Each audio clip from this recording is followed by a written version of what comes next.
اعوذ باللہ من الشیطان الرجیم، بسم اللہ الرحمن الرحیم، السلام علیکم۔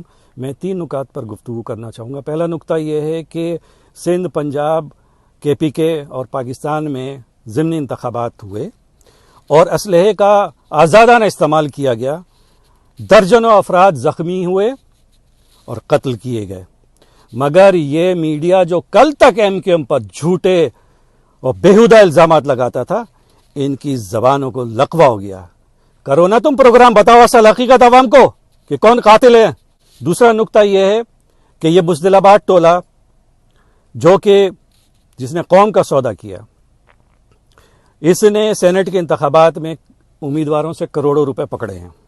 اب یہ اس شخص کے پاس جا کر معلوم کر رہے ہیں کہ جس نے 14 ووٹ حاصل کیے اور 5 دفعہ کے ریکاؤنٹ کے بعد وہ ایک واحد سینیٹر بنا، اس سے جا کے پوچھ رہے ہیں کہ بھائی ہم کو سمجھاؤ یہ چمتکار کیسے کی تھی اور کروائی تھی تو نے۔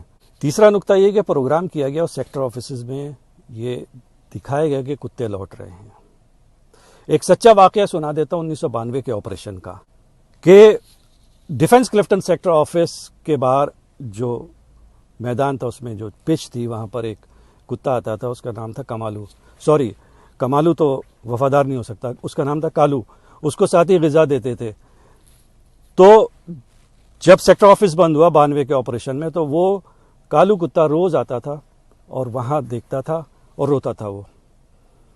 اور تمہیں پروگرام کرنا ہے نا، تو پاکستان کا جو سب سے طاقتور ترین شخص تھا، شاہ فیصل مسجد اسلام آباد کے پڑوس میں اس کی قبر ہے، وہاں پر کتے لوٹتے ہیں۔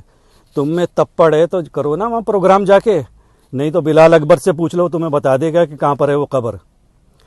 یہ بات یاد رکھنا کہ انشاءاللہ بہت جلد جب تم DSNGs بھیجو گے 90 پہ، تمہارے سینوں پہ سانپ تو لوٹ رہے ہوں گے، مگر بھیجنی تو پڑے گی انٹرویوز کے لیے اور ٹاک شوز کے لیے۔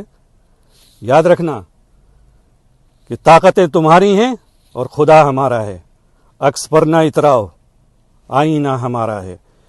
جی الطاف حسین بھائی، جی مہاجر، صدا جی آمین۔ السلام علیکم ورحمۃ اللہ وبرکاتہ۔